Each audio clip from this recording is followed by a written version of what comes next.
Bhaktivedanta Swami.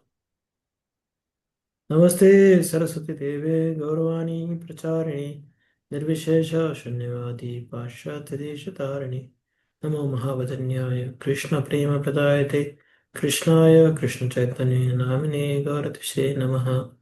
He Krishna Karuna Sindho Dinabandho Jagatpate Gopesha Gopika Kanta Radha Kanta Namaste. Radhe Vrindavaneshwari वृषभानुसुते देवी नमामि हरिप्रिये वाञ्छाकल्पतरुभ्यश्च कृपा सिन्धुभ्येव च पतितानां पावनेभ्यो वैष्णवेभ्यो नमो नमः।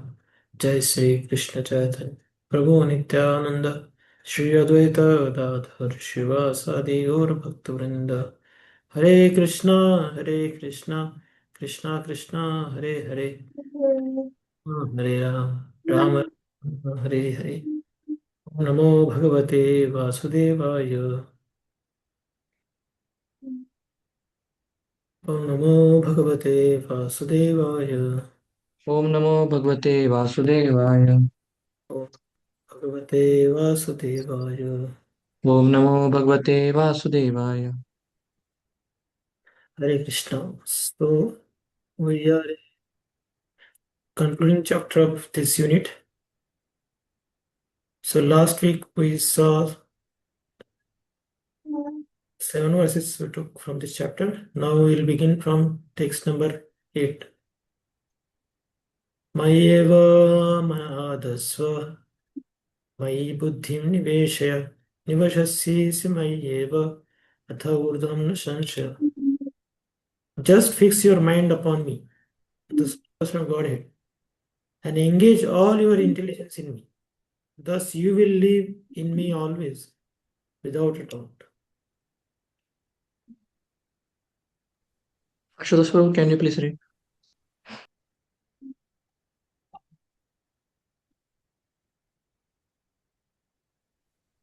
Ashutosh Prabhu, can you please read? Okay, I can read then. One who is engaged in Lord Krishna's devotional service lives in a direct relationship with the Supreme Lord. So there is no doubt that his is transcendental from the very beginning. A devotee does not live on the material plane; he lives in Krishna. In holy name of the Lord and the Lord, the holy name of the Lord and the Lord are non-different. Therefore, when a devotee chants Hare Krishna, Krishna and his eternal potency are dancing on the tongue of the devotee.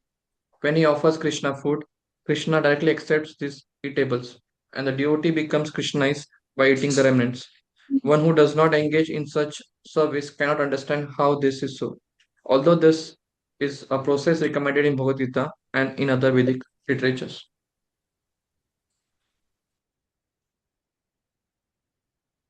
The chapter has 4 sections. The first section is Bhakti superior to impersonalism. That is verse number 1 to 7. And then text number 8 to 12, there are progressive stages of devotion. And text number 13 to 20, Krishna describes the qualities that one should have to become dear to Krishna, dear to Krishna.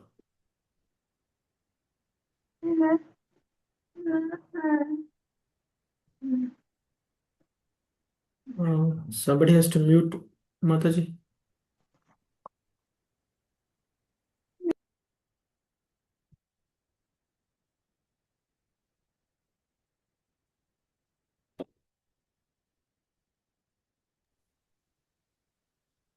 So Yes, here in this verse, okay. So in this verse, Krishna is emphasizing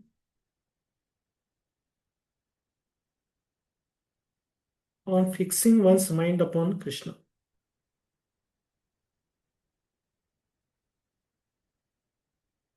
So those who think about Krishna,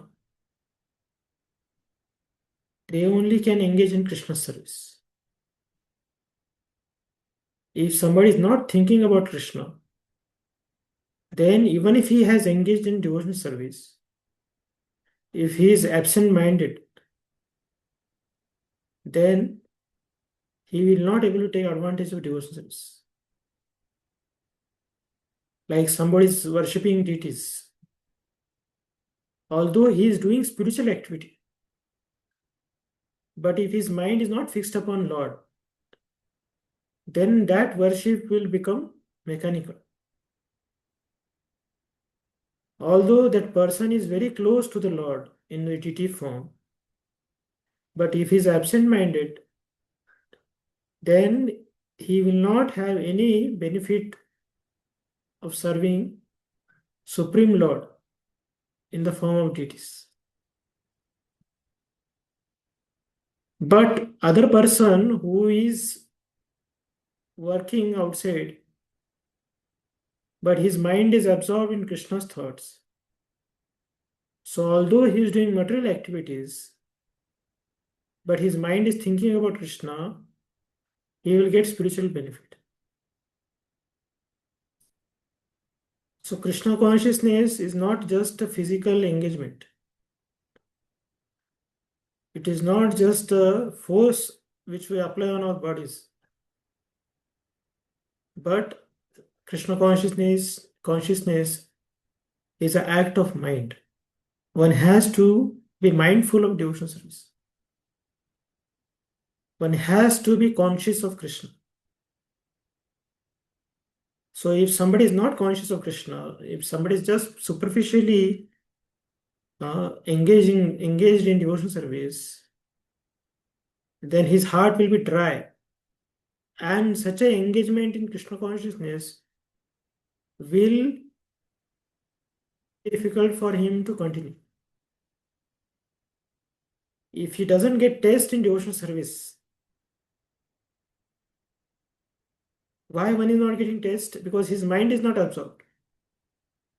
When there is no absorption, then no matter how long you practice, it will not give any benefit. Like a sugar syrup, you put some pebbles. Even you keep those pebbles in sugar syrup for 100 years, not a single drop of sugar will enter in the pebbles. Because the pebble is so hard that nothing gets absorbed in it. But instead of pebbles, if you put some gulab jamuns, which are very porous and they are very fluffy, then you put them inside the syrup. As soon as you put in syrup, they will absorb that syrup within them.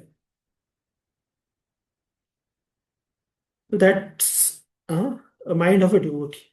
Krishna Bhavana Bhavita. A devotee's mind is always absorbing the all possible uh, Krishna conscious syrup in the life. So when we visit temple once in a week, we're supposed to absorb ourselves in the activities of spiritual life. That's why the tortoise is kept in front of temples to indicate that now this is a place where you should open all your senses. Like when tortoise is safe, immediately tortoise will open all his senses from that shell. But when tortoise finds some danger, it withdraws all his senses within the shell. So when we enter in temple, all our senses should be out. We should see Krishna, we should hear about Krishna, we should smell Krishna's flowers, we should eat Krishna Prasad. Like that, all senses should be absorbing the Krishna consciousness elements. And we should be thoroughly absorbed in the thoughts of Krishna. And then when we go out, then we should withdraw our senses from material sense objects. So that is a devotee's nature. A devotee will not give his senses to material things. Although he is seeing, he will not see. Although he is hearing, he will not hear. Although he is experiencing, but he will not get tempted. That is the sign of a devotee. Padmapatra Ivambasa. Although he is surrounded by water, some water droplets also fall on him, but nothing will withstand in his consciousness. So that will possible only when we absorb about the thoughts of Krishna. We should be so absorbed that there should be no place for material thoughts to enter in our consciousness. So Krishna Bhavana Bhavit Mati. The mind has to be absorbed thoroughly Krishna conscious. So when a person is absorbed in Krishna, he will find such a security that nobody can give him fear. There is no fear will come upon him. Like somebody knows some big politician. As soon as he relates with that politician, he has some relationship with that politician, he will find himself very safe in dealing with all other, RTO people or any police or any, land litigation or any other problem he's facing. He will have some faith that, somebody great person I know. So I cannot be, I will not fall in difficulty. So if somebody has developed relationship with Krishna, somebody is able to absorb himself in the thoughts of Krishna, somebody who got the insurance of Krishna, then that person will not get affected by material conditions. He will not be fearful. Bhajaure mano Srinanda Nandana Abhaya Charnaravindra. As soon as somebody's mind is absorbed in the thoughts of Krishna, he will be fearless. And Bhagavatam also says this verse. Shokamoha bhayapa. Yasyam vai shriyamanaayam Krishne parama purushe. Utpatte bhakti umsa shokamoha bhayapa.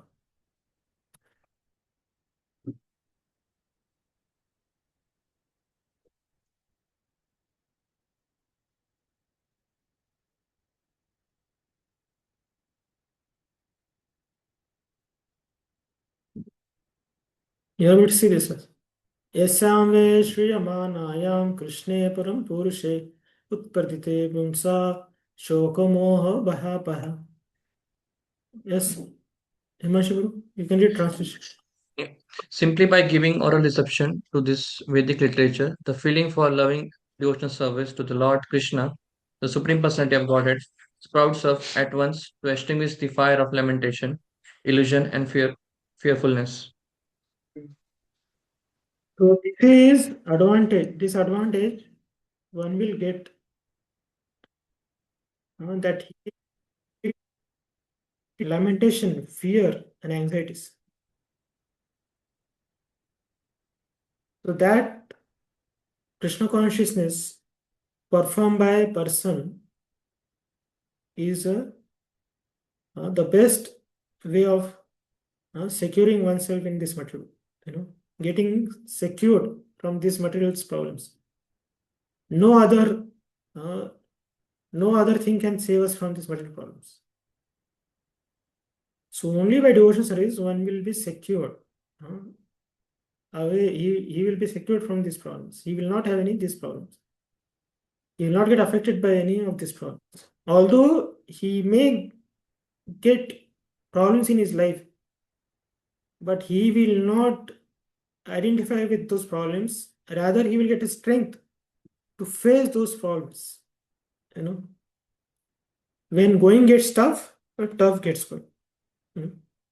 So somebody is very strong in Krishna consciousness, then any crisis comes in his life, his determination to serve Krishna will not be shattered.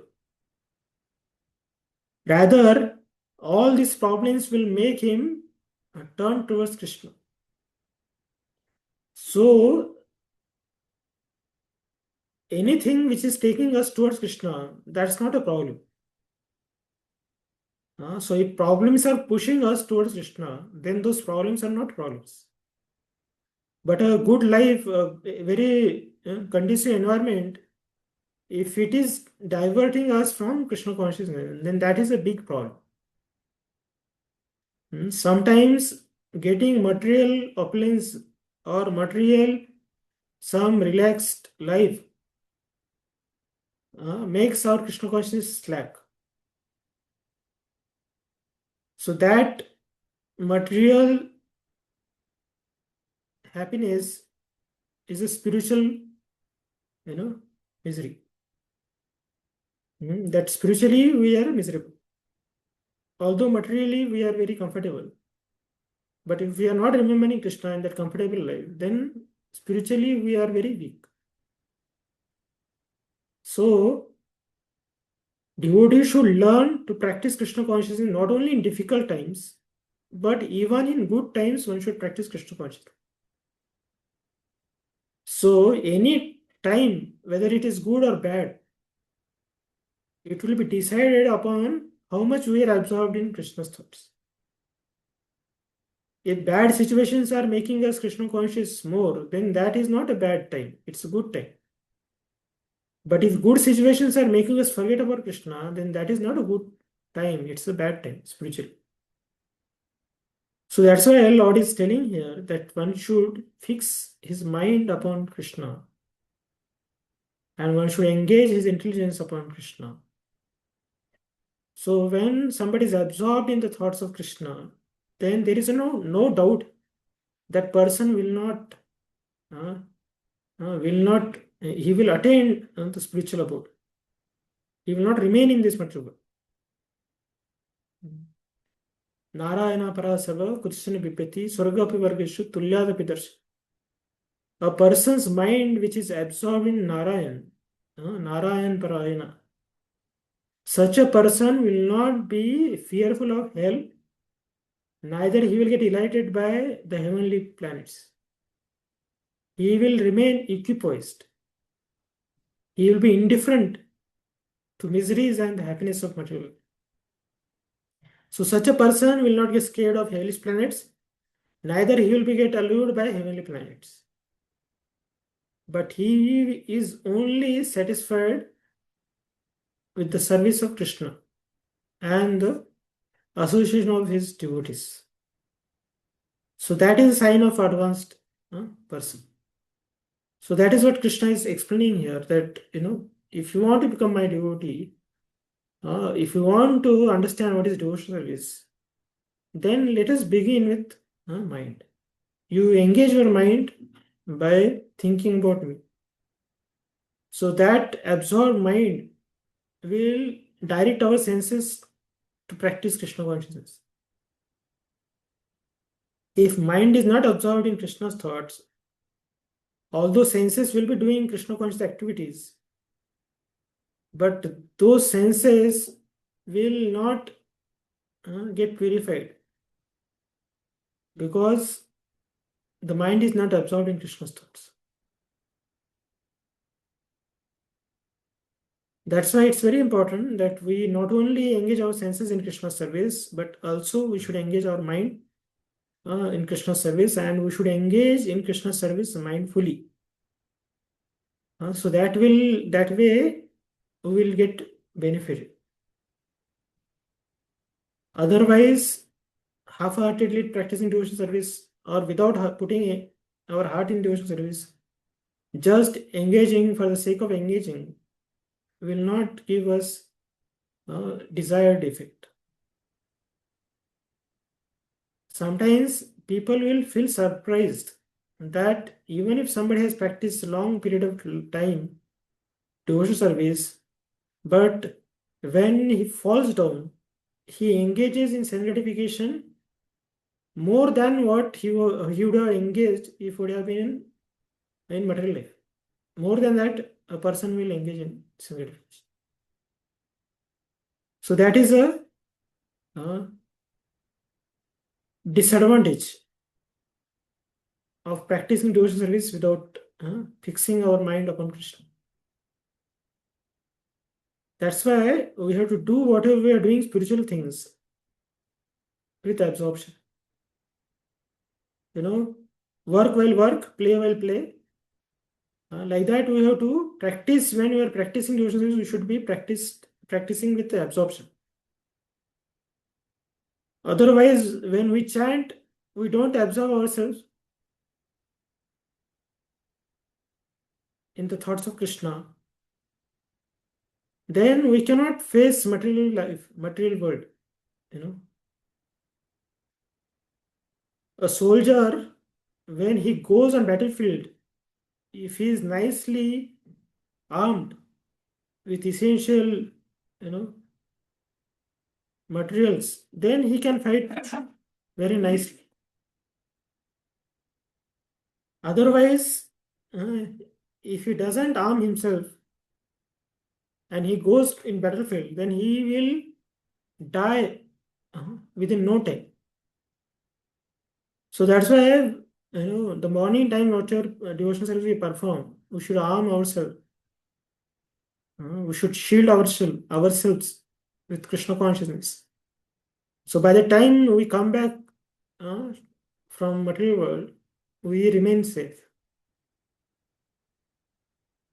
So any point of time, the person who is thinking about Krishna, whose mind is absorbed about Krishna, he cannot get allured by material allurements.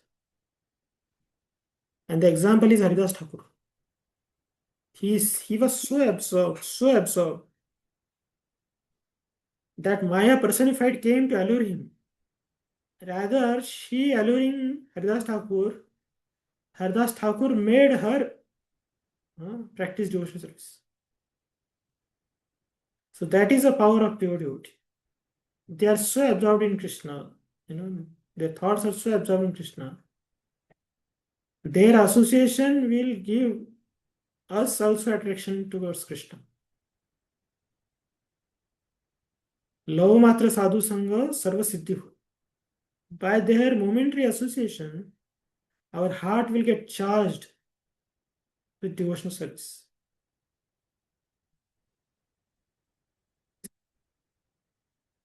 These who are fixed their minds upon Krishna.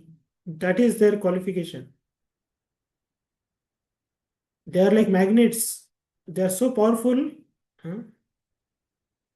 that they will, if we get attracted to them, then we also will get we'll also get the quality of a magnet. So that's why it's very important that one should fix his mind upon Krishna. And such a person will not get carried away by material limits. That assurance Krishna gives in this verse. Atha chittam samadhatum na shaknosi mayi sthiram abhyas yogena tato mam ichhaptum dhananjaya. My dear Arjun, O winner of wealth, if you cannot fix your mind upon me without deviation, then follow the regulatory principles of Bhakti Yoga. In this way, develop a desire to attain me. Purport. In this verse, two different processes of Bhakti Yoga are indicated. The first applies to one who has actually developed an attachment for Krishna, the Supreme Personality of Godhead, by transcendental love. And the other is for one who has not developed an attachment for the Supreme Person by transcendental love. For this second class, there are different prescribed rules and regulation one can follow to be ultimately elevated to the stage of attachment to Krishna. Bhakti Yoga is the purification of the senses. At the present moment, in material existence, the senses are always impure, being engaged in sense gratification. But by the practice of Bhakti Yoga, these senses can become purified, and in the purified state, they come directly in contact with the Supreme Lord. In this material existence, I may be engaged in some service to some master, but I don't really lovingly serve my master. I simply serve to get some money. And the master also is not in love. He takes service from me and pays me. So there is no question of love. But for spiritual life, one must be elevated to the pure stage of love. That stage of love can be achieved by practice of devotional service performed with the present senses. This love of God is now in dormant state in everyone's heart, and their love of God is manifested in different ways, but it is contaminated by material association. Now the heart has to be purified of the material association, and that dormant natural love for Krishna has to be revived. That is the whole process. To practice the regulative principle of Bhakti Yoga, one should, under the guidance of an expert spiritual master, follow certain principles. One should rise early in the morning, take bath, enter the temple, and offer prayers and chant Hare Krishna, then collect flower to offer to the deity, cook foodstuffs to offer to the deity, take prasadam, and so on. There are various rules and regulations which one should follow, and one should constantly hear Bhagavad Gita and Srimad Bhagavatam from pure devotees. This practice can help anyone rise to the level of love of God, and then he is sure of his progress into the spiritual kingdom of God. This practice of Bhakti Yoga under the rules and regulation with the direction of a spiritual master will surely bring one to the stage of love of God. Hare Krishna. Last one was for the advanced devotees who can fix their mind upon Krishna. So, Savay Mana Krishna Padar Vindayor Vanchansi Vaikunta Gunanuvarnani. Like Ambarish Maharaj, his mind was fixed upon Krishna. So, what is happening? When mind is fixed upon Krishna, then all his senses will be acting for Krishna's pleasure.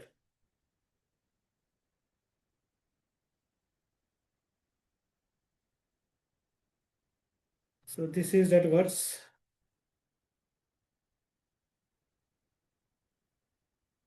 Savai mana Krishna padar vindayor vanchans vaikunta gunanu varnane karo harer mandira marjana dishu shrutim chakara chuta sat kathodaya mukunda lingale darshane drisho tadhrutya gatra sparshe anga sangamam ghanant tatpada saroj saurabhe श्रीमत् तुलस्याम रसनाम तदर्पिते पादो हरे क्षेत्र पदानुसर्पणे शिरो ऋषिकेश पदाभिवन्दने कामं च दासेन तु कामकाम्या यथोत्तम श्लोक जनाश्रयारति. Read the translation. Maharaj, Maharaj Amrish always engaged his mind in meditating upon the lotus feet of Krishna, his words in describing the glories of the Lord, his hands in cleansing the Lord's temple, and his ears in hearing the words spoken by Krishna or about Krishna. He engaged his eyes in seeing the deity of Krishna, Krishna's temple, and Krishna's place like Mathura and Vrindavan. He engaged his senses of touch in touching the bodies of the Lord's devotee. He engaged his senses of smell in smelling the fragrance of tulsi offered to the Lord, and he engaged his tongue in tasting the Lord's prasad. He engaged his legs in walking to the holy places and temple of the Lord. His head is bowing down before the Lord, and all his desire in serving the Lord 24 hours a day. Indeed, Maharaj Amrish never desired anything for his own sense gratification. He engaged all his senses in devotional service in various engagement related to the Lord. This is the way to increase attachment for the Lord and be completely free from all material desires. Okay.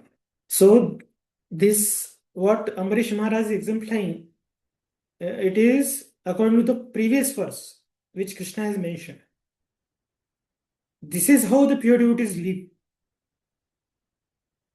Their mind is meditating upon Krishna, and because the mind is a king of all senses, the king has become servant of Krishna, then the citizens or the subordinates, they all also become devotees of Krishna. So pure devotee's mind is Krishna conscious. That's why their senses also Krishna conscious. And their senses will also get aligned with their mind in service of Krishna. So that is a state of pure devotees. But in our case, our mind is not Krishna conscious. And because our mind is not absorbed in Krishna, senses also don't want to get absorbed in Krishna. Eyes want to see something else, ears want to hear something else, legs want to go somewhere else, hands want to do some other things. Like that, every sense of ours, all our senses will not absorb in Krishna's thoughts because the mind is not absorbed. If a king is demoniac, then his followers also will be demonic. So if somebody's mind is not Krishna conscious, then his senses also will not be Krishna conscious. So that is a very obvious thing. But to control mind is very difficult. But to control senses is very easy. Like, we go to temple. We can very easily take our body to temple. But our mind will be in temple or not, that's not guaranteed. We can put our hand in bead bag. We can move our beads. And our mouth can chant Hare Krishna. So that is easy. But whether mind will remember Krishna or not, that's very difficult. So those who are remembering Krishna, whether they chant on beads or off beads, they will be always chanting about Krishna. So that way, for us, at this moment, to make mind devotee is very difficult. So we will start from reverse.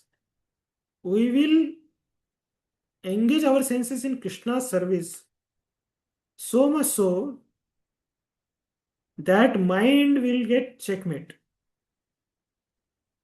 The mind will not have any other option than thinking Krishna. Like we take ourselves to temple, we take Krishna Prasad, we worship deities, we hear about Krishna. So like that, if we do all our objects of senses, we make Krishna conscious, then the mind will become helpless to think about Krishna. So that is our predicament. Like why there are four regulatory principles?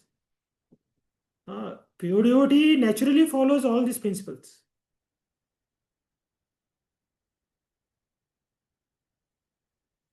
He'll never do meat eating. That is pure devotees. They don't have to be, taken vows for all these things. Why we take vows? Because we are potentially vulnerable to engage in this non-Krishna conscious activities. That's why we take vow to refrain from this. And as well as we take vow also to remember Krishna, that I will chant 16 rounds. For pure devotee, he doesn't have to take such a vows. He is chanting 22 hours a day. 192 rounds somebody is chanting, like Haridas Thakur. So these devotees are beyond our imagination, So these rules and regulations are for us because our mind is not absorbed in Krishna. So we are forcing our mind to think about Krishna. We are compelling our mind to think about Krishna by not allowing our senses to engage in sense gratification. So it's very easy to avoid sense gratification from by controlling senses than controlling mind. although we are controlling our mind, we are controlling our body from sense gratification. But yeah, if mind is absorbed in sense gratification only, then this control of our senses, refraining our senses from sense objects will not last long. As soon as you will get freedom, the person will gratify senses with interest, what he has controlled. So that is a problem. If somebody is not under guidance of pure devotees and they voluntarily control their senses, when senses burst out, they will gratify to the extreme level. Like Saubramuni, he wanted to do tapasya not on land, but he went inside the water so that his senses will not get agitated. But as soon as he saw some fishes are mating, then in his heart the desire of lust came. And he came out of the water and he married so many daughters.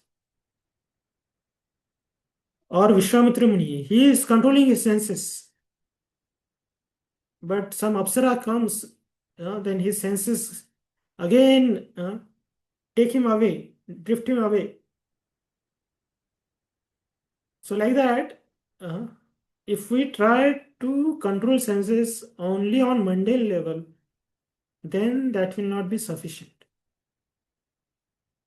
We have to give our mind a spiritual touch. So under a guidance of Krishna's devotees or pure devotees, when we practice devotional service, not only we refrain from sense objects, but we give senses a right object. Like the objects are mentioned here, to see. Eyes want to see, they should see the form of Krishna. Ears want to hear something, they should hear about Krishna's kirtan or his pastimes. Like that, every sense, Gyanendriya and Karmendriyas, all can be engaged in Lord's service. And by engaging these senses under the guidance of spiritual master, then the mind also will become Krishna conscious today or tomorrow. There is no doubt about it. But this has to be performed under guidance. We ourselves should not decide that, I'll control my senses. So the way we control our senses, independently, that same senses will take us away from Krishna, and they will make us fall prey to sense objects. So that's why anything we do in Krishna consciousness, even you want to gratify senses or you want to control your senses, that should be under the guidance of spiritual master. And that way, under the guidance of scriptures. So what scriptures are telling, which, like if we want to do austerities, then which austerities we should do? The austerities of Ekadashi. This austerity we should do. So like that, there are so many austerities are mentioned. But same way, not only austerities we have to do, we have to engage positively also. Just dry austerities will not make our heart soft. Rather, sometimes we will become proud of controlling our senses. Sometimes people are fasting from food on Ekadashi day, but they are feasting on their false ego by getting adoration from other people that he is such and such a great devotee, he is fasting without any water or food. So that his ego is feasting. Although his body is fasting, but his ego is feasting. Then that feast of ego will not make him Krishna conscious. To become proud of one's austerities is not a sign of advancement. So devotees do such austerities which nobody will realize also that he is doing austerities. They will not do austerities to show off, That is not the austerity. So devotee will control his senses by the mercy of Lord and by the mercy of Vaishnavas. And not only he will control his senses, but he will engage his senses positively in Krishna's services. And that way the senses will be purified. Just keeping senses in neutral is not a solution. But the senses has to be withdrawn from negativity and should be doubted in positivity. So that one has to do. Rushikena Rushikesa Sevanam Bhakti Ruchite. Our senses want some engagement, but we should not engage them in wrong things. Neither we should keep them idle, but we should engage them positively in Krishna consciousness. That way the senses, when they get satisfied, eyes, we should see Krishna. Ears, we should hear Krishna. Nose, we should smell the Nirmalya flowers and Tulsi or the scent which we offer. Like that, every senses have sufficient engagements by the mercy of Krishna. So that way we should engage. So Krishna is giving here concession. Okay, you are not able to fix your mind. Okay, that's okay. But at least you can engage your senses in my service. That's very easy. So that way, once senses are engaged in Krishna service 24/7, then automatically the mind will have no option other than becoming devotee of Krishna.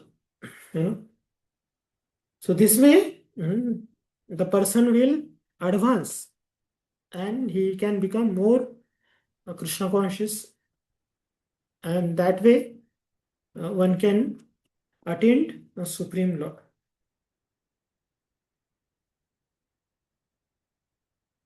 अभ्यासे अपि असमर्थोऽसि मत्कर्म परमो भव मदर्थमपि कर्माणि कुर्वन् सिद्धिमवाप्स्यसि. If you cannot practice the regulations of Bhakti Yoga, then just try to work for me, because by working for me, you will come to perfect stage. One who is not able even to practice the regulative principles of Bhakti Yoga under the guidance of a spiritual master can still be drawn to this perfectional stage where working for the Supreme Lord. How to do this work has already been explained in the 55th verse of the 11th chapter. One should be sympathetic to the propagation of Krishna consciousness. There are many devotees who are engaged in the propagation of Krishna consciousness and they require help. So even if one cannot directly practice the regulative principles of Bhakti Yoga, he can try to help such work. Every endeavor requires land, capital, organization, and labor. Just as in business, one requires a place to stay, some capital to use, some labor, and some organization to expand. So the same is required in the service of Krishna. The only difference is that in materialism, one works for sense gratification. The same work, however, can be performed for the satisfaction of Krishna, and that is spiritual activity. If one has sufficient money, he can help in building an office or temple for propagating Krishna consciousness, or he can help with publications. There are various fields of activity, and one should be interested in such activities. If one cannot sacrifice the results of his activities, the same person can still sacrifice some percentage to propagate Krishna consciousness. His voluntary service to the cause of Krishna consciousness will help one to rise to a higher state of love for God, whereupon one becomes perfect. Yes. So if somebody is not able to do devotional service, like a pure devotee whose mind is absorbed, or at least like a sadhana bhakt who is practicing devotee, at least he is controlling his senses from sense gratification.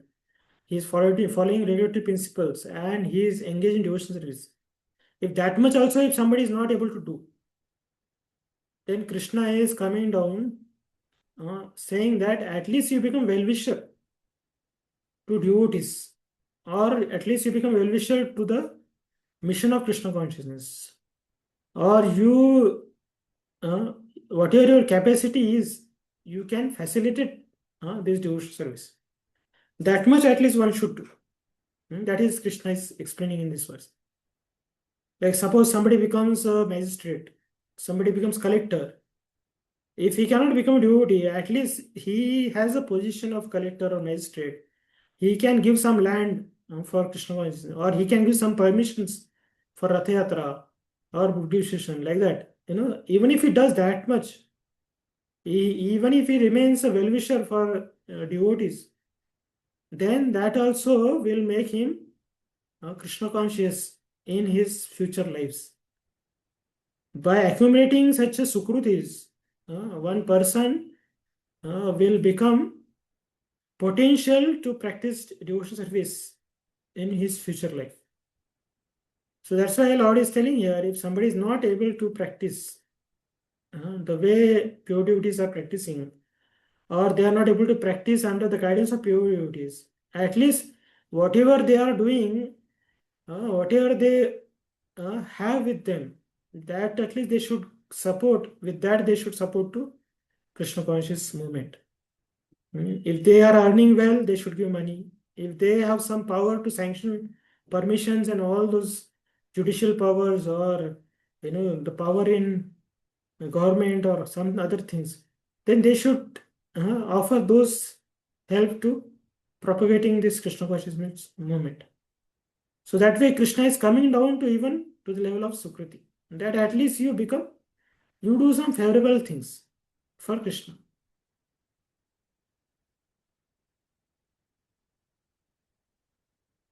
अथ तेऽप्यशक्तोऽसि कर्तुम् उद्योगमाश्रिता सर्वकर्मफलत्यागं तथा कुरु यथात्मवान्. If however you are unable to work in this consciousness of me, then try to act giving up all results of your work and try to be self-situated. Hare Krishna. But it may be that one is unable even to sympathize with the activities of Krishna consciousness because of social, familial, or religious considerations, or because of some other impediments. If one attach himself directly to the activities of Krishna consciousness, there may be objections from family members or so many other difficulties. For one who has such a problem, it is advised that he sacrifice the accumulated results of his activities to some good cause. Such procedures are described in the Vedic rules. There are many descriptions of the sacrifices and special functions of punya, or special work in which the result of one's previous actions may be applied. Thus, one may gradually become elevated to the state of knowledge. It is also found that when one who is not even interested in the activities of Krishna consciousness gives charity to some hospital or some other social institution, he gives up the hard-earned results of his activities. That is also recommended here, because by the practice of giving up the fruits of one's activities, one is sure to purify his mind gradually. And in the purified stage of mind, one becomes able to understand Krishna consciousness. Of course, Krishna consciousness is not dependent on any other experience, because Krishna consciousness itself can purify one's mind. But if there are impediments to accepting Krishna consciousness, one may try to give up the results of his actions. In that respect, social service, community service, national service, sacrifice for one's country, etc., may be accepted so that someday one may come to the stage of pure devotional service to the Supreme Lord. In Bhagavad Gita 18.46, we find it is stated, Yata pravartir bhutanam. If one decides to sacrifice for the supreme cause, even if he does not know that the supreme cause is Krishna, he will come gradually to understand that Krishna is the supreme cause by the sacrificial method. Hare Krishna. Dhanavad Pranam. So now Krishna is coming down to such a level that if you are not able to fix your mind in Krishna's service, okay. At least if you are not engaging your senses in my service, okay. At least you do some things which are favorable to me, that also if somebody doesn't want to do, then Krishna is telling that at least you do something for others. Krishna is not telling that you do for me only, at least you do for others. Don't be selfish. So Lord is coming down so much that he is telling that living only life for one's sake, with that much selfishness, is not good. At least you live uh, or perform some activities for the benefiting others. So, like trees, they also live for others' sake. Even if somebody throws stone to them, but they will get the stone they get hit by stone, but still they will give fruit to that person, the one who has thrown the stone to them. So like that, Lord is telling that at least you do something for others than living a selfish life. So Krishna knows that all living is a part and parcel. If somebody is serving other living entities, at least that is better than living a selfish life. So Lord is coming down to such a level that at least you do for others' sake. So this way, Krishna is, giving so much concession that if we are not able to practice very strictly Krishna consciousness, Lord is expanding his mercy to such an extent that one can do some activities by which he can attain Krishna consciousness. But if somebody is very busy with his own I consciousness, I and mind consciousness, that selfish person cannot do any good to others. So for Vaishnavas, Vasudeva Kutumbakam, the whole world is their family, because Krishna is Bija Prajapita. He is a master and father of all living entity. So for devotee, every living entity is his brother or sister. For him, everybody is connected to Krishna. So in this world, nobody is there who has no connection with Krishna. Everybody has connection with Krishna, whether the person realizes or not, but he has connection with Krishna. So that way, Lord is coming down that don't be selfish. At least you work for others. So slowly you will come towards Krishna consciousness.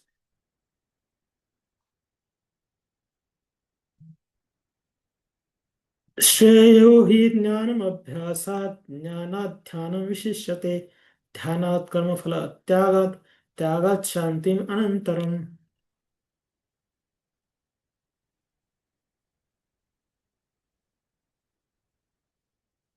Yes.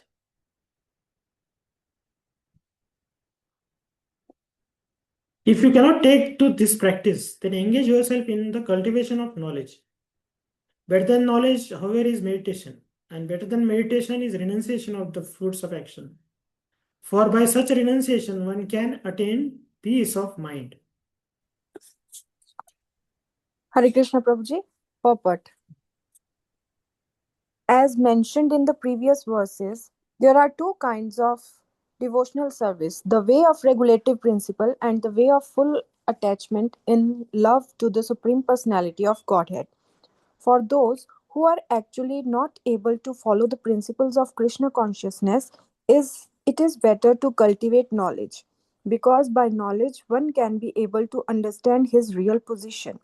Gradually, knowledge will develop to the point of meditation. By meditation, one can be able to understand the Supreme Personality of Godhead by a gradual process. There are processes which make one understand that one himself is the supreme, and that sort of meditation is preferred if one is unable to engage in devotional service. If one is not able to meditate in such a way, then there are prescribed duties as enjoined in the Vedic literature for the Brahmanas, Kshatriyas, Vaishyas, and Shudras, which we shall find in the last chapter of Bhagavad Gita. But in all cases, one should give up the result or fruits of labor. This means to employ the result of karma for some good cause. In summary, to reach the Supreme Personality of Godhead, the highest goal, there are two processes. One process is by gradual development, and the other process is direct. Devotional service in Krishna consciousness is the direct method, and the other method involves renouncing the fruits of one's activities. Then one can come to the stage of knowledge, then to the stage of meditation, then to the stage of understanding the Supreme Soul, and then to the stage of the Supreme Personality of Godhead. One may take either the step by step process or the direct path. The direct process is not possible for everyone. Therefore, the indirect process is also good. It is, however, to be understand that the indirect process is not recommended for Arjuna because he is already at the stage of loving devotional service to the Supreme Lord. It is for others who are not at this stage. For them, the gradual process of renunciation, knowledge, meditation, and realization of the Supreme Soul and Brahman should be followed. But as far as Bhagavad Gita is concerned, it is the direct method that is stressed. Everyone is advised to take the direct method and surrender onto the Supreme Personality of Godhead, Krishna. Hare Krishna Prabhuji. So now Lord is again coming down to the text number 8, where he had asked Arjuna to fix his mind upon him. So text number 8 is fixing mind upon Krishna. That is the highest, like getting admission in IIT. And if that is not possible, at least one should follow regulatory principles of sadhana bhakti. Develop desire to attain Krishna, like getting at least not in IIT, at least get admission in IIT. If that is also not possible, then Krishna is asking work for me. Will come to the stage of devotional service. At least you get admission in some government college. If that is also not possible, then Krishna is telling that renounce, cultivate knowledge and meditate. Purification. One will have purification, peace, and he will gradually elevate. At least take some admission in a bona fide institute. So like that, Lord is giving concession to the person on the path of devotional service. So somewhere we have to develop a quality of selflessness, because Atmendriya Pritimacha Tare Bole Kam. Everybody in this world, they live for their own sense gratification. So much so that they will not mind to kill anybody for their sense gratification. When their sense gratification comes, if it is get hindered by somebody, they will not mind to kill that person. So Lord is telling that living for one's own sake, that is utter selfishness. And to become Krishna conscious, one has to come out of this selfishness, to gratify only one's senses. Krishnendriya Pritimacha Tare Bole Ka. One should develop a desire to gratify Krishna's senses. That is called as a prem. Krishnendriya Pritimacha Dhare Premana. So to fulfill Krishna's senses, that is a prem, that is actual love. So let us we should please Krishna and his devotees. If that is not possible, at least you make some arrangements by which the devotees can live in peace and they can practice Krishna consciousness. At least you should help them. If that is also not possible, at least you help somebody else other than becoming selfish. That way Krishna has come down in last 4 verses. Now in this verse, Krishna is explaining that if you cannot take this practice of meditating upon me, which is explained in text number 10, if you cannot think about me, Krishna, about me becoming Krishna conscious, then Lord is telling that at least you cultivate knowledge. If you cannot practice devotional service, at least you cultivate knowledge. What is that knowledge? That I am not body, I am spirit soul. And when one understands that he is spirit soul, then he will not gratify his senses. But by having this knowledge that I am not material body, I am spirit soul, then that person will develop desire to serve Supreme Lord.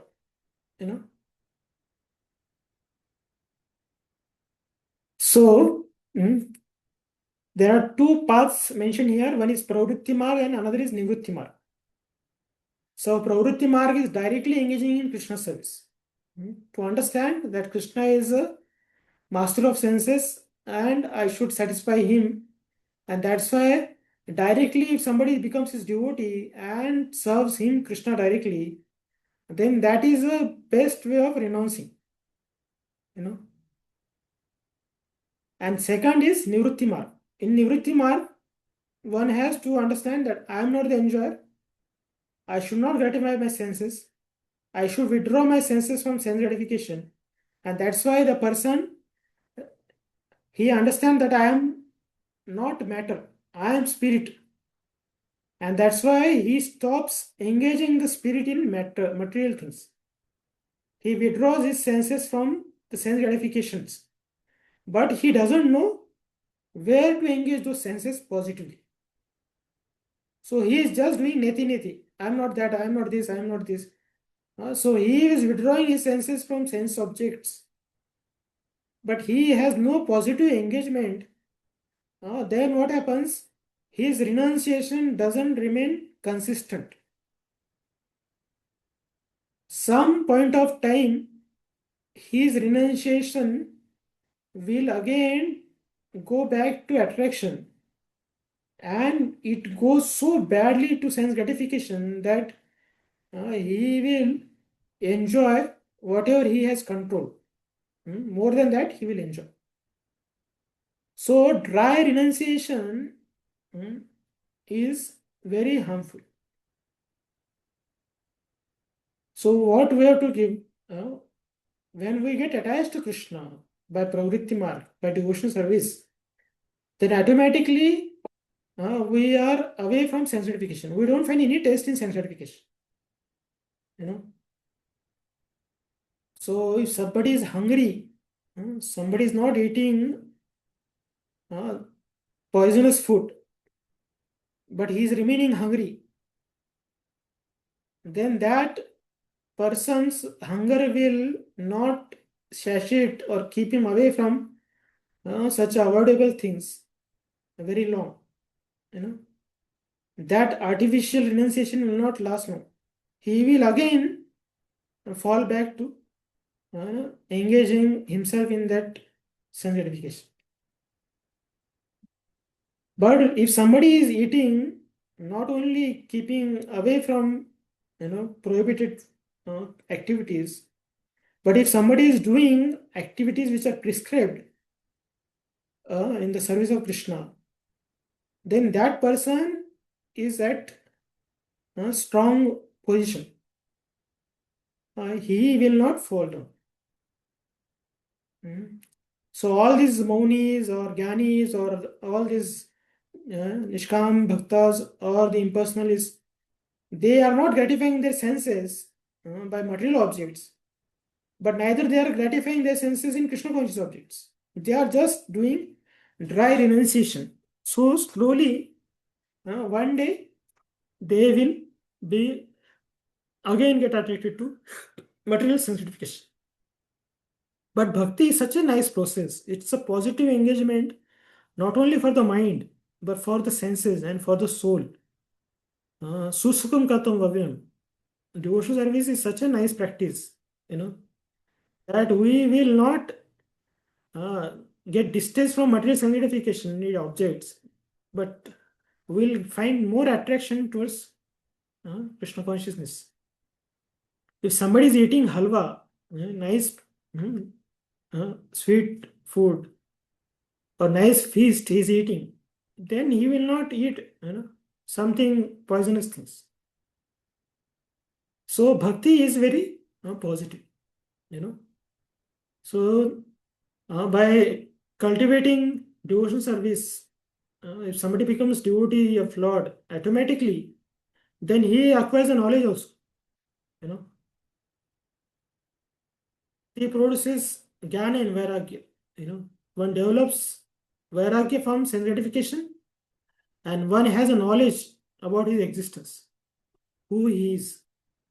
So that is the side effects of practicing devotional service. If somebody loves Krishna, somebody is engaged in Krishna conscious activities knowingly and unknowingly, he will be automatically satisfied with devotional service, and he will not have any taste in material life. So that is pravritti marg. And nivritti marg is just negating, but not engaging positively in the service of the Lord.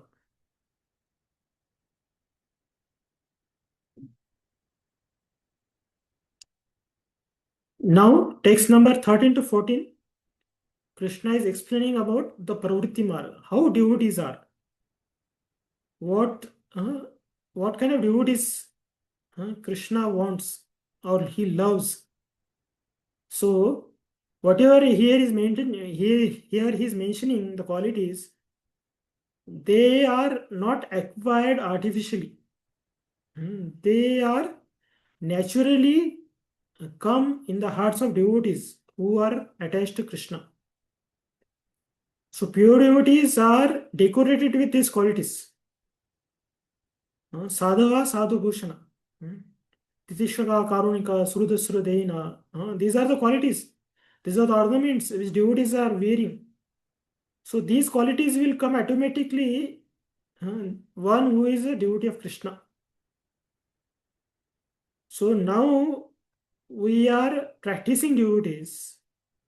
So that's why we should try to cultivate these qualities by under guidance and by our willingness. We should try to get these qualities which are pleasing to Krishna. That's the only purpose of possessing these qualities, because it pleases Krishna. What kind of qualities devotees Lord is expecting in devotees, or what kind of qualities that his bona fide devotees have, that Lord is going to explain from here to till the end of this chapter. So if people say, what you people are doing in Krishna consciousness, so we should tell them that we are developing these qualities. These qualities are our ambitions. We are trying to get these qualities. Even if you make a plan that one quality I will spend one year, this lifetime is not sufficient to develop these qualities. So these qualities are in the pure devotees naturally, but for us, at least we should know these qualities, what devotees possess, what kind of qualities do we have. We can checklist how many qualities do I have in me, and how much qualities we are away from, and how many qualities we can develop, aspire for. And that is a good homework for us in this chapter. So now Krishna is going to explain what kind of his devotees are. अद्वेष्टा सर्वभूतानां मैत्रकरुण एव च निर्ममो निरहङ्कार समदुःख सुखक्षमी सन्तुष्टः सततं योगी यतात्मा दृढनिश्चय मयि अर्पितः मनोबुद्धि यो मद्भक्तः स मे प्रियः. One who is not envious but is a kind friend to all living entities, who does not think himself a proprietor and is free from false ego, who is equal in both happiness and distress, who is tolerant, always satisfied, self controlled, and engaged in devotional service with determination. His mind and intelligence is fixed upon me. Such a devotee of mine is very dear to me. Yes.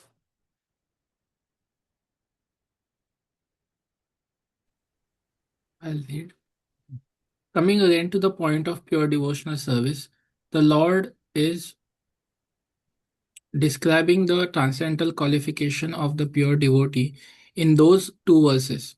A pure devotee is never disturbed in any circumstances, nor is he envious of anyone, nor does a devotee become his enemy's enemy.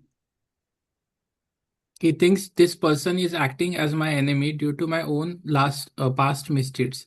So it is better to suffer than to protest. In the Srimad Bhagavatam 10.14.8, it is stated, Tatte anukampam su samikshmano bhunjana evatma kritam vipakam. Whenever a devotee is in distress or has fallen into difficulty, he thinks that it is the Lord's mercy upon him. He thinks, thanks to my past misdeeds, I should suffer far, far greater than I am suffering now. So it is by the mercy of the Supreme Lord that I am not.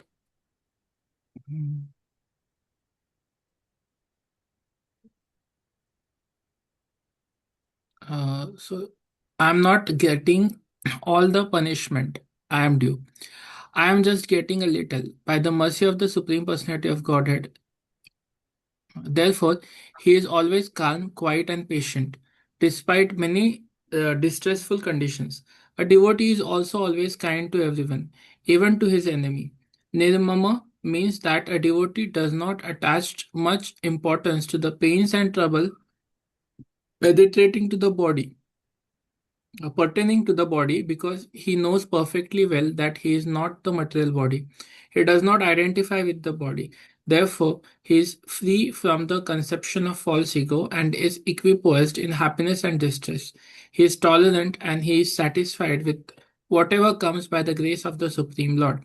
He does not endeavor much to achieve something with great difficulty. Therefore, he is always joyful. He is.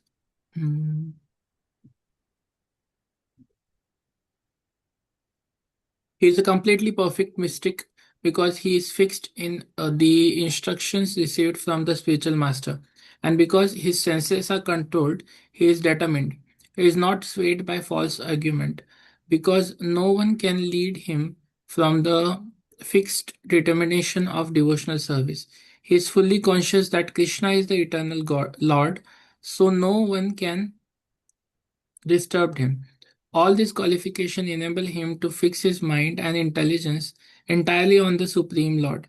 Such a standard of devotional service is undoubtedly very rare, but a pure devotee becomes situated in that stage by following the regulative principle of devotional service. Furthermore, the Lord says that such a devotee is very dear to him, for the Lord is always pleased with all his activities in full Krishna consciousness.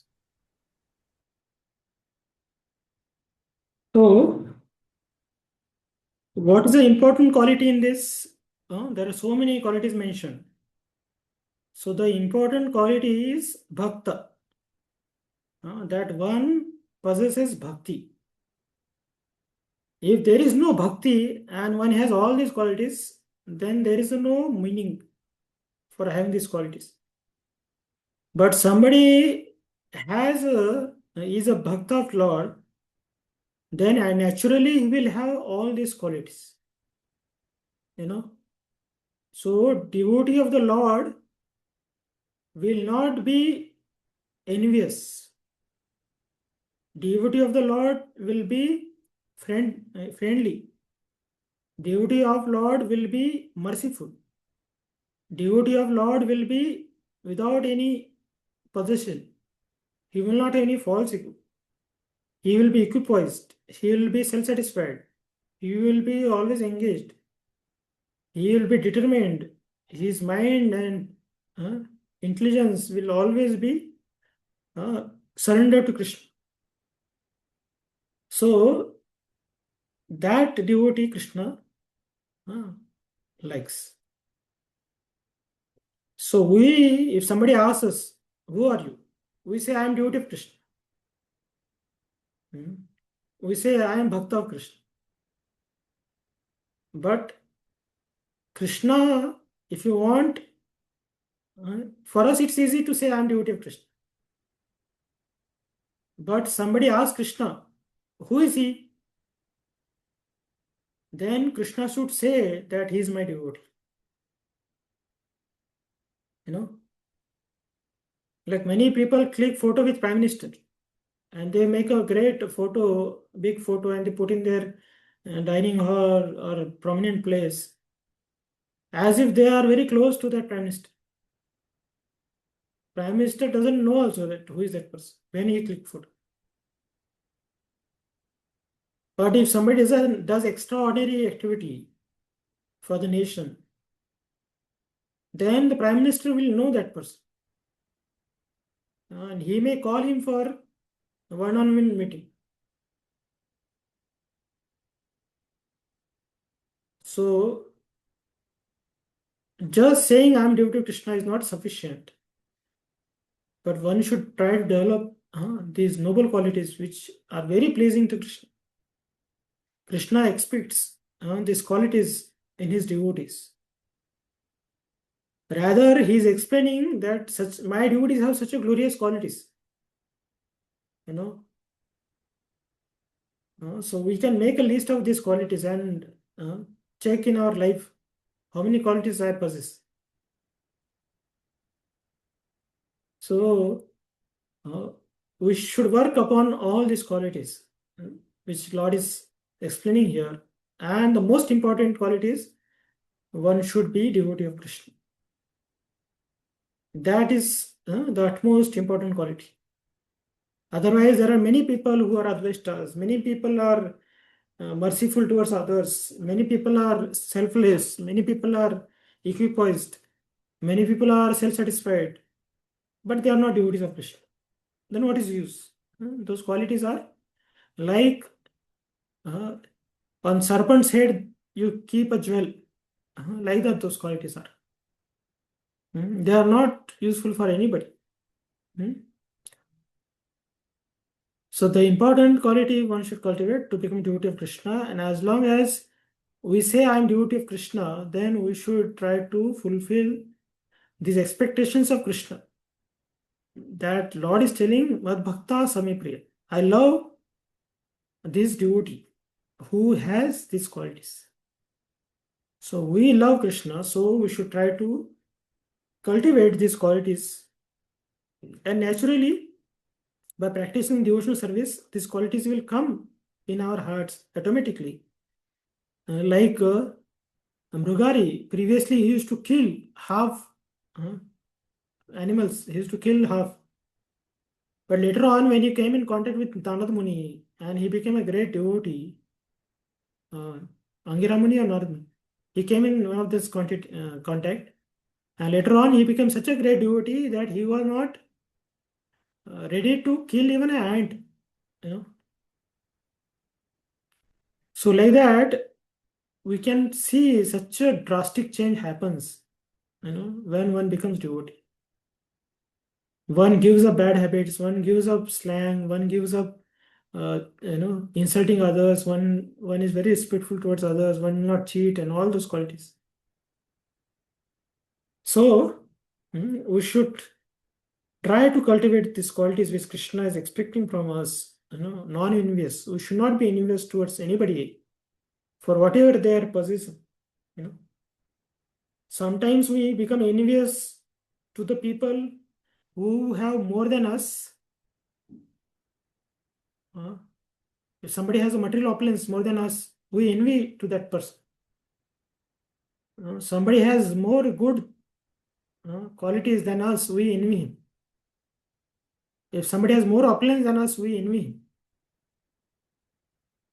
So we think that why I'm not getting such opulences. He has a helicopter. Why I don't have a helicopter? So this is envious mentality. But we don't envy for the people who are suffering. That why I am not suffering. If somebody's leg has amputated, we don't say that why he should suffer. I should also, I should also break my leg, or I should also amputate my leg. No, we don't. We don't. We become indifferent to that time. Para dukha dukhi. That is Vaishnava. Para sukha sukhi. That is Vaishnava. And para sukha dukhi. That is not Vaishnava quality. And para sukha dukhi. That is also not Vaishnava quality. Para sukha dukhi. That is not Vaishnava quality. And para dukha sukhi. That is also not Vaishnava quality. People open newspaper every day so that they see, by reading newspaper, they understand that person is suffering, there is earthquake, there is a flood, there is this and that. So the person feels, oh, at least it is not happening with me. They don't have sympathy to those who are suffering. But Vaishnava, for him, Vasudeva Kutumbaka. Everybody is a brother and sister for him. He feels anybody is in pain, for that person he feels a pain. So that's why he has a friendly relation with others, because he has no envy within him. He has compassion towards others because he sees the connection with Krishna.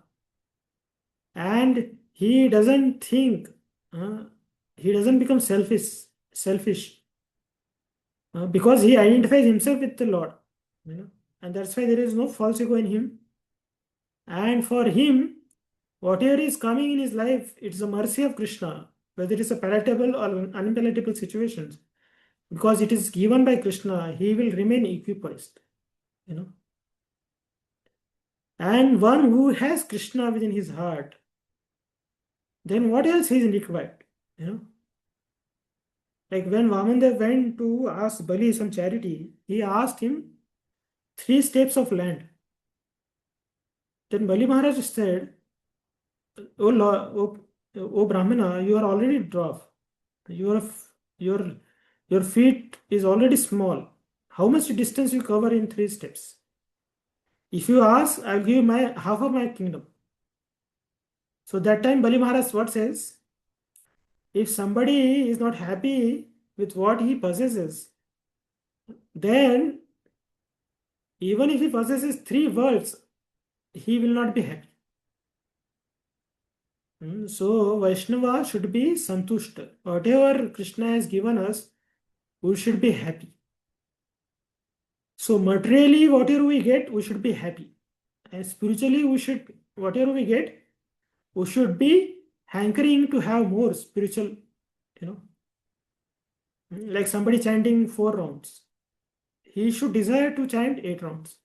Somebody chanting 8 rounds, he should desire to chant 16 rounds. Somebody chanting 16 rounds, he should desire to chant more rounds. So in Krishna conscious activities, we can become more greedy. But material life, we should be satisfied. But we do exactly opposite. In material life, we become very greedy.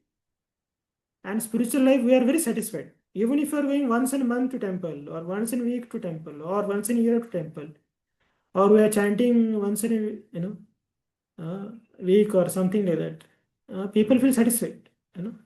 How much I have to do? This much is sufficient. Krishna knows me, what my capacity is. Like that, we give excuse to Krishna only. But material things, we feel that Lord is not seeing me.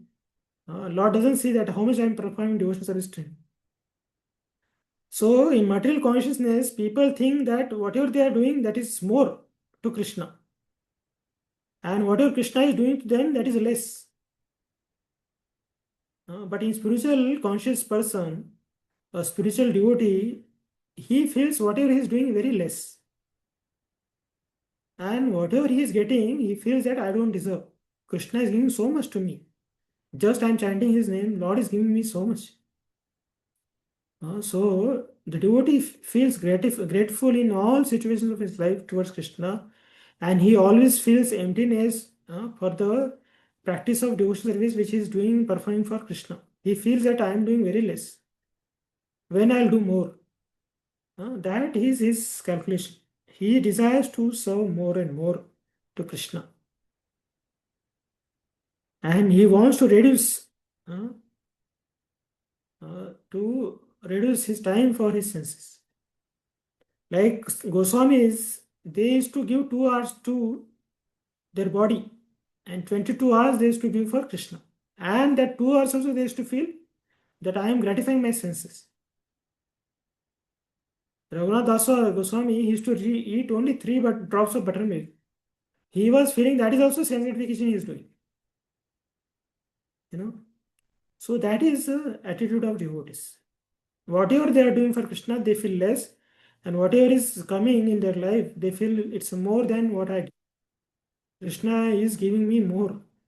They always feel very grateful. Even if calamities come in their life, they compare that calamity as a token.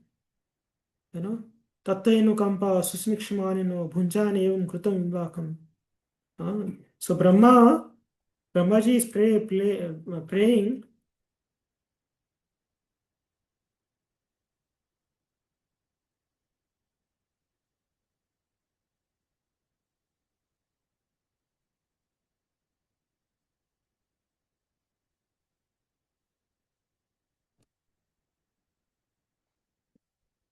Tatte nukamba susamikshmano bhunjani evatmakrutam vipakam mriduvak vapubhir vidhan namaste jivetuyo mukti pade sadaya.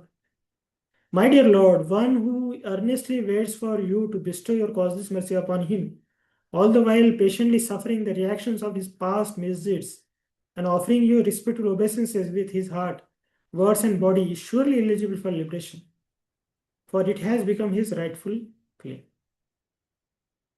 So this quality a devotee develops. So that's what Krishna is telling, that Santushta, that devotee is very dear to me. And how long the devotee engages in Krishna service? Satata, 24/7. Yatatma Dubhanisha, with a firm conviction. Like people have determination to take part in Olympics. Like somebody in Olympics, one person wins the medal, gold medal. That means there are so many people who have failed in the attempt. Like Olympic to come, that people are in village level, they are practicing. Then they are selected to district level. Then they are selected to state level. Then they are selected to national level. And such a national people are selected in international level. And in international level, somebody is in Olympics, and there, out of those many selected people, it's a medal. That means one person becomes successful. Means there are thousands and lakhs of people down below are failed. In material success, there are so many people are failing. But in Krishna consciousness, it's not like that. Anybody is attempting, he is a successful. There is no one who is failing in Krishna consciousness. Only we are failing to attempt. So for such a material, success, people are failing so badly, but still they are hoping against the hope. Like somebody UPSC, there are how many? 40 lakh people sit for UPSC exam. For just posts are some 100 and 200. But still every year, so many people are giving exam because they have hope. So where the failure rate is so high, there people are so hopeful. But in bhakti, the success rate is 100%. Only matter is you attempt. There is success. Krishna is telling Neha Bhikam Nashasti Pratyavaya Vidyate Salpamapi Dharmasya Trayate Mahoto Bhayat. Even if somebody does Swalpamapi, Krishna is telling he will be saved from greatest. Trayato Mahoto Bhayat. So, bhakti, anybody is attempting, they are successful. But people have doubts on the path of devotional service, whether I will be successful, whether they are successful, like that, So, people are running in material life blindfoldly, and Krishna consciousness, they are so much doubtful, which is the path of success, 100% success for everybody, So, there one has to have determination. So, for practicing Krishna consciousness, some determination is required. Like a Chataka bird is waiting for Swati Nakshatra rains. He is not getting allured by the water of some gutter or some other filthy place. He is waiting for that Swati Nakshatra. Although while raining, there are thunderbolts falling. He doesn't get scared.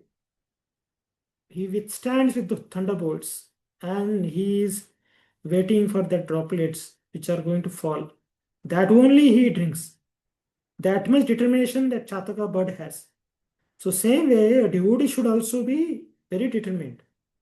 He should not get allured by the worldly sensual pleasures which are like a gutter. But he should stand only for Krishna's prem, no less than Krishna's love. Although there are like thunderbolts, some calamities come, but devotee of the Lord, he withstands those calamities. He doesn't compromise his devotional service. He remains very determined. That is a Drudhanishya, he offers his mind and intelligence to Krishna. Such a devotee is dear to Lord. So we should check, are we in this category of devotional service we are practicing, which will make Krishna dear. So this should be our cultivation. This should be our aim. This should be our procedure. This should be our practice to lead our life in the path of Krishna consciousness, to achieve the Krishna prem. That is success.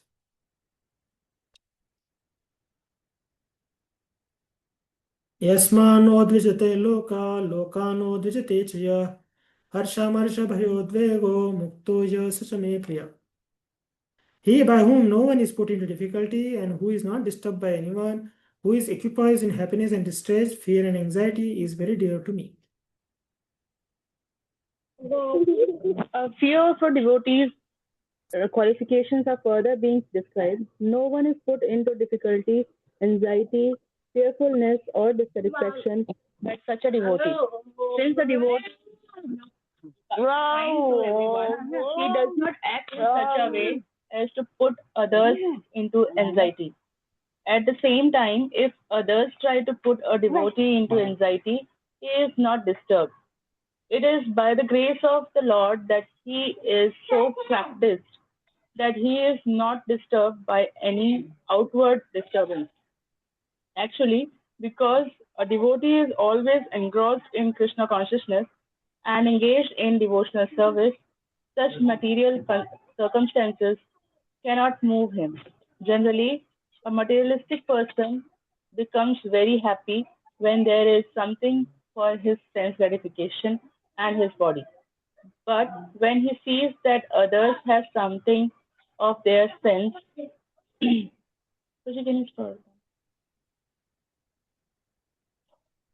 for their sense gratification, and he is sorry and envious. But when he is expecting some retaliation from an enemy, he is in a state of fear. When he cannot successfully execute something, he becomes dejected. A devotee who is always transcendental to all these disturbances is very dear to Krishna. Right. So the quality of devotee is that nobody can disturb him. Because he is in connection with Krishna. somebody has direct connection with Krishna, he will not be put into difficulty by anybody. Because he has a solution. Many people, they tell so many problems to Krishna. Krishna, I have this problem. Krishna, I have that problem. But a devotee, true devotee, when problems comes in his life, he tells those problems that I have Krishna. So for them, there is no problem because they have Krishna. And if we don't have Krishna, then there cannot be no greater problem than that. That is a problem. So that's why those who don't have Krishna in their life, they will be always disturbed. No matter whatever best situation they can have, they will be disturbed somehow or other. But those who have surrendered to Krishna, they are not at all disturbed. They are so much so peace. Even if they are alone in the entire creation, like Prahlad Maharaj, he was the only devotee on the planet. Still, he was peaceful. His father also could not agitate him. And his father was possessing the entire world. Everybody was bowing down to him, except Prahlad. So, he was so much disturbed. So, Prahlad was not putting in disturbing situation. He himself was getting disturbed because of Prahlad's devotion. So that is his problem. So we should cultivate devotional service. Then only we can get a peace. If somebody is not Krishna conscious, he cannot get peace. Like Dronacharya asked Duryodhana that you go around and find out somebody is better than you, who is more qualified than you. And he gave another task to Yudhishthira Maharaj, that you find out somebody who is inferior than you. So both of them went in search, and at the end of the day they came back with answer no. Duryodhana could not find anybody better than him, and Yudhishthira Maharaj could not find anybody who is more less qualified than him. So Duryodhana was always agitated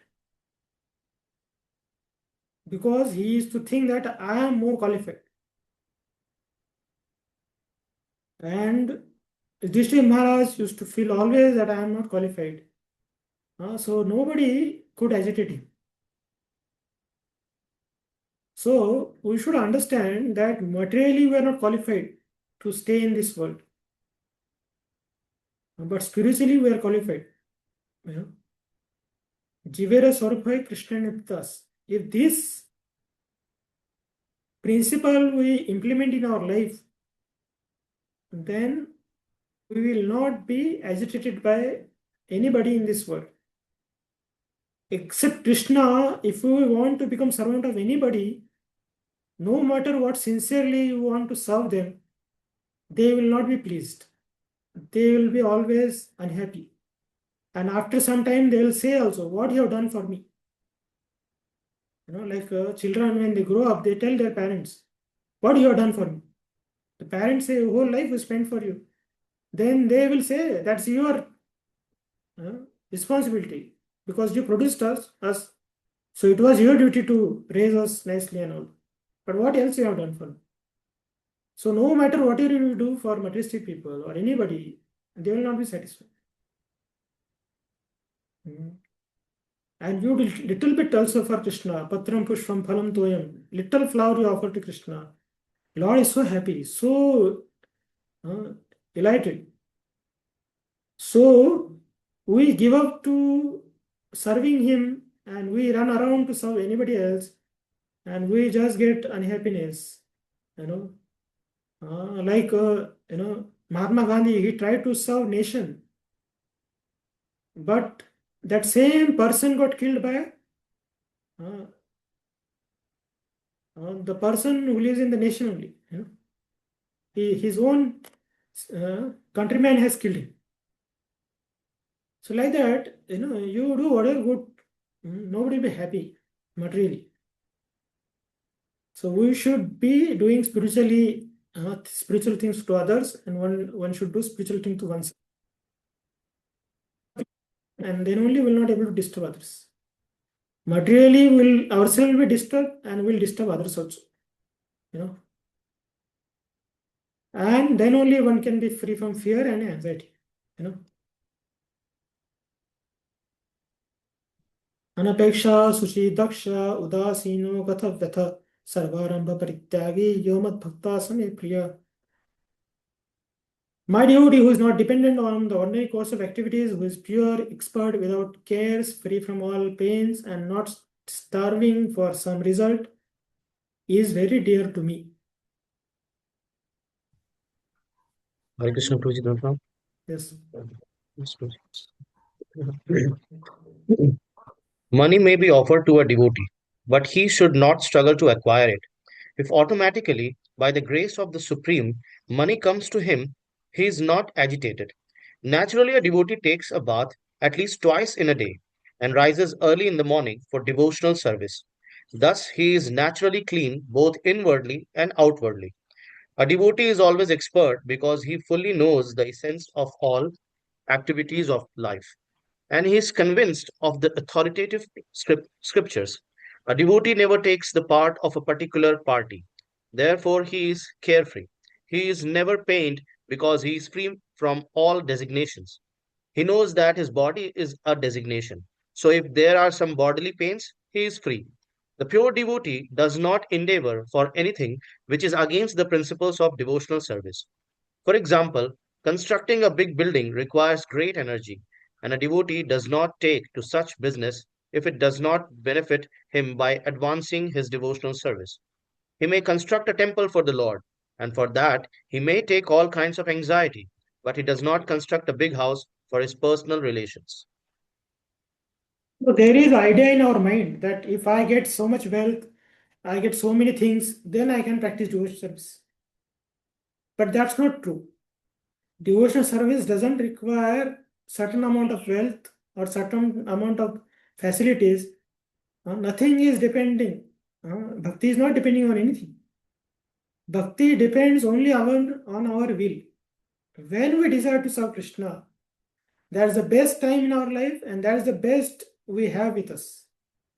So we should not postpone devotional service on the name of having more facilities, having more resources.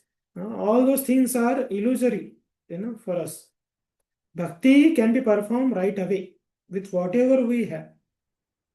Even though we are poor, even though we are unintelligent, even though we are ugly, there is no issue. Still we can practice devotion service. So there is nice verse in Padyavali. I hope I will be able to search.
Okay, you're able to see this?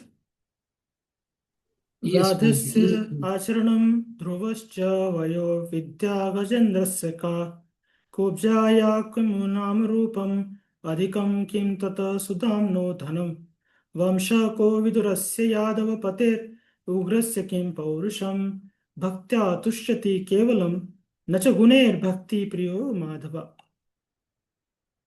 Where were the hunter Dharma's piety, Dhruva's maturity, and Gajendra's knowledge? Where was Kubja's beauty? Where was Sudama's wealth? Where was Vidura's noble birth? Where was Ugrasena's chivalrous strength? Lord Madhav is pleased only by devotional service and not by material qualifications.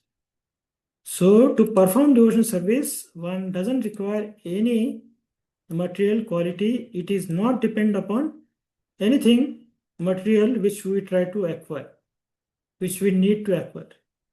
So bhakti is our dedication to Krishna in whatever circumstances we are situated. From there only bhakti can be begun. It doesn't require any muhurta.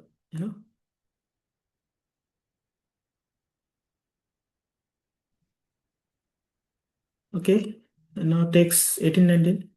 समो शत्रु च मित्रे च तथा मानापमानयो शीतोष्ण सुख दुःखेषु समसंगवर्जित तुल्यानिंदा सुधा मुनि संतुष्टो येन केनचित् अनिकेत स्थिर मतिर् भक्तिमान मे प्रियो नर.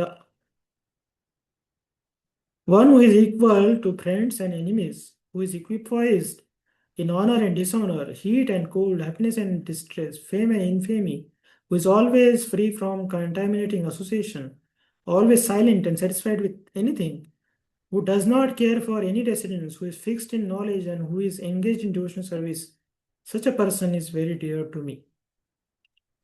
Hare Krishna, Pranam. But a devotee is always free from all bad association. Sometimes one is praised and sometimes one is defamed. That is the nature of human society. But a devotee is always transcendental to artificial fame and infamy, distress or happiness. He is very patient. He does not speak of anything but the topics about Krishna. Therefore, he is called silent.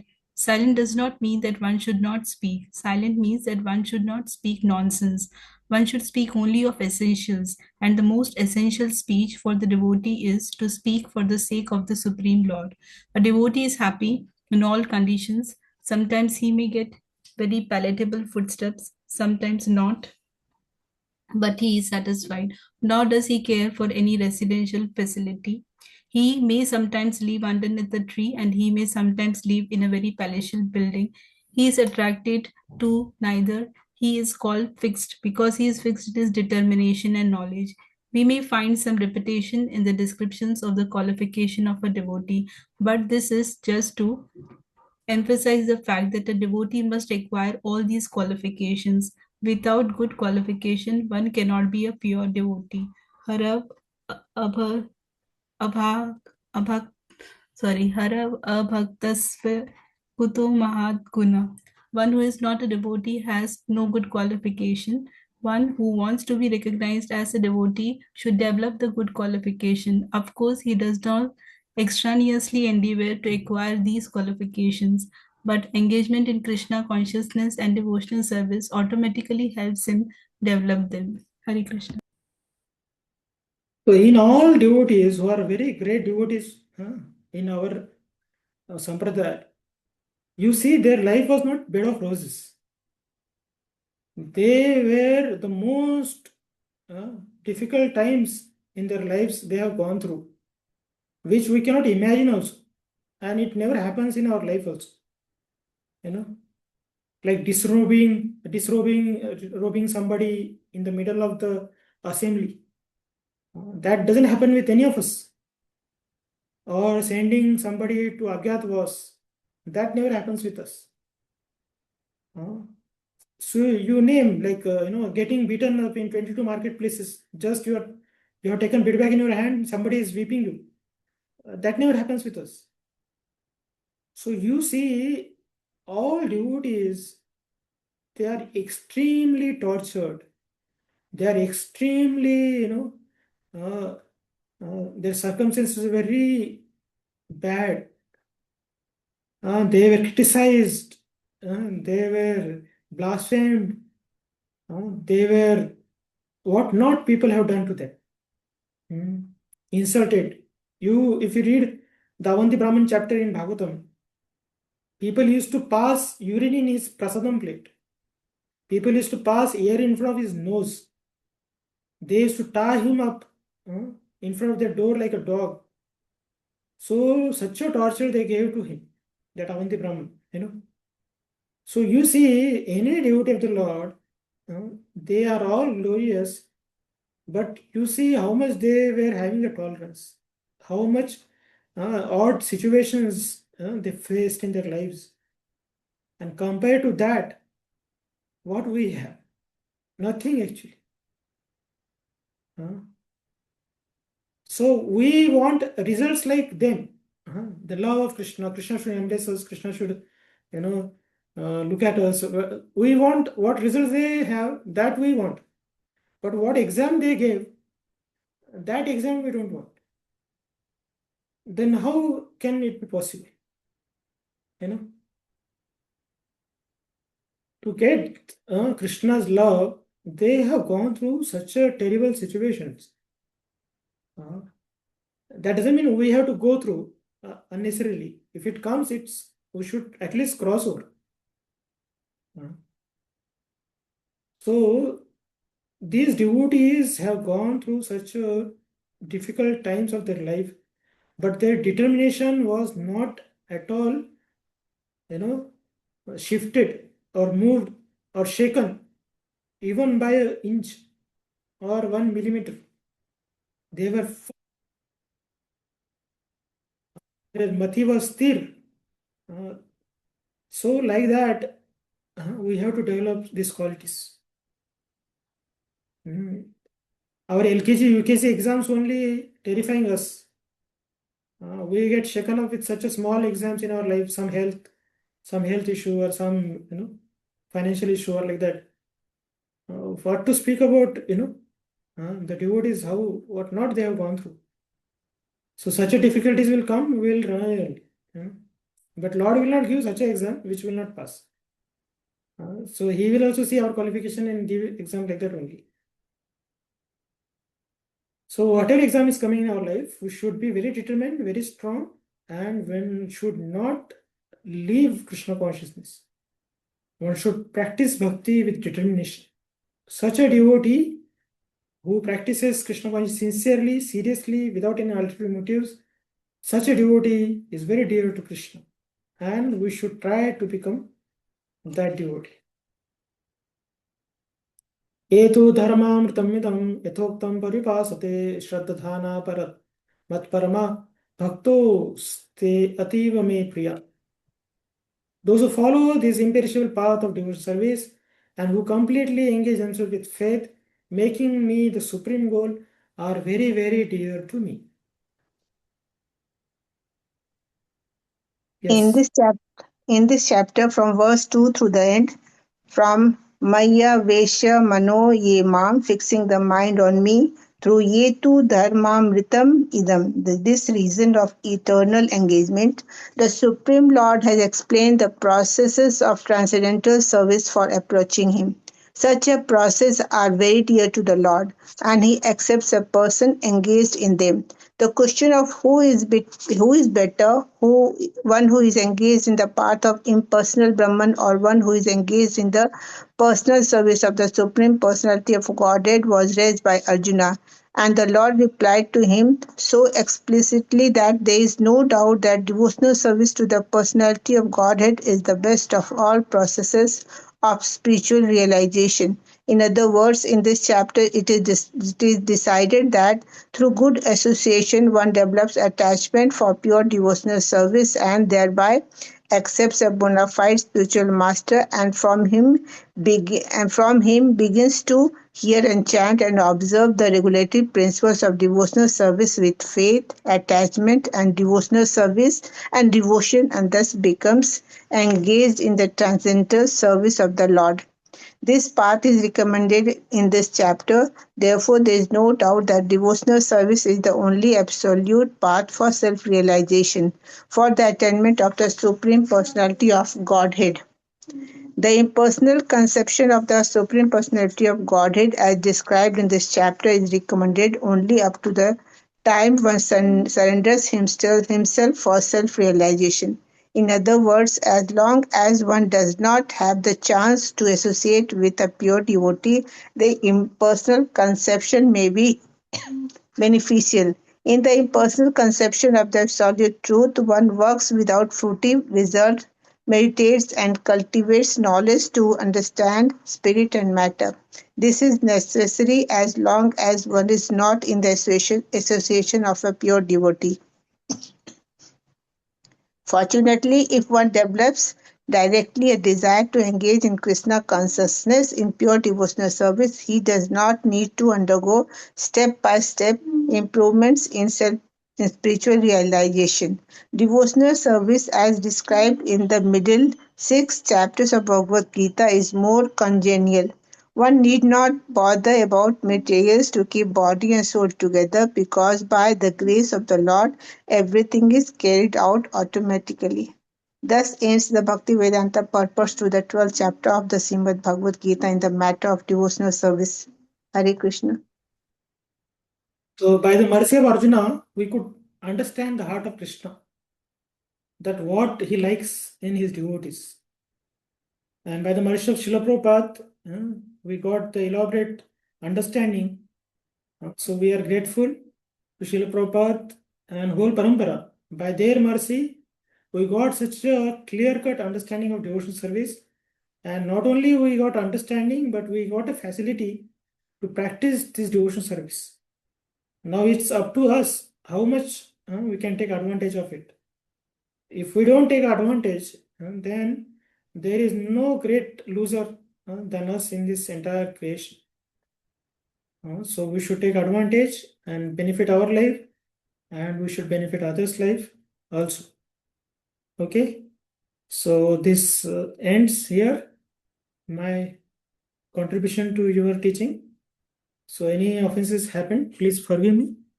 I sincerely seek your forgiveness and your kind blessings. Thank you. Srila Prabhupada ki jai. Anant Koti Vaishnava ki jai. So now next unit will happen. I will tell to your Adi Bhagwan Prabhu. He will decide the teacher and he will inform Pratik Prabhu. Okay. Hare Thank you, Krishna. Prabhuji, for kindly taking the unit 2 of the Bhagavad Gita. It Hare was Krishna. very nicely, I mean, all the sessions were very nicely taken. If any offense happened, please forgive us and please Okay. grace us whenever you Hare get Krishna. time. Yes, Thank you, yes. sir. Thank you. Hari Bol.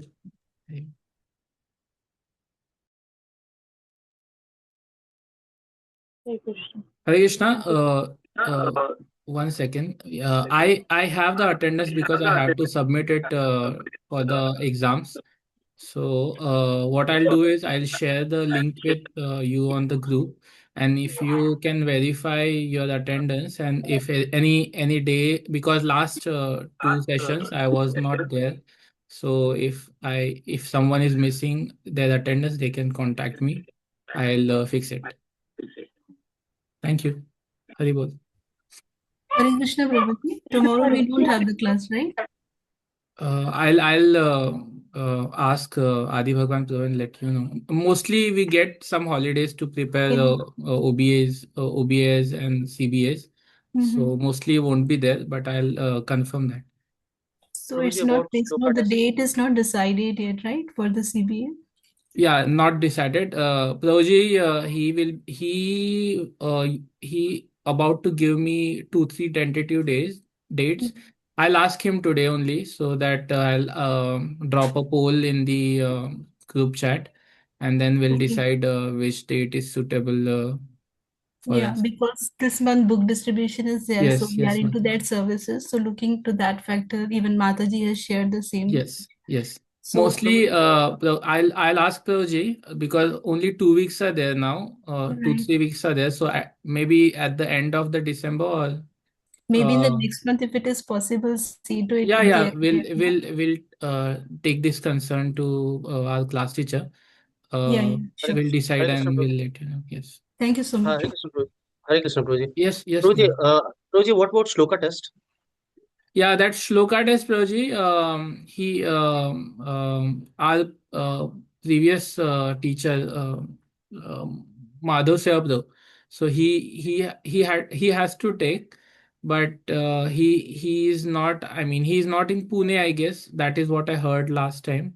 But yeah, I'll check again if someone else, if they can allocate, so that our test will be done for the shlokas. Only only six devotees are remaining as per last data.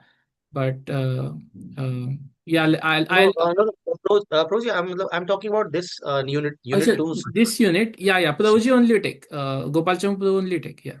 Yes. Okay, okay, Prabhuji. Yes. ठीक है. Thank you, Hari. Prabhuji. Hare Thank you. Krishna, Prabhuji. Okay. Thank you, Prabhuji. Hari bol. Mataji.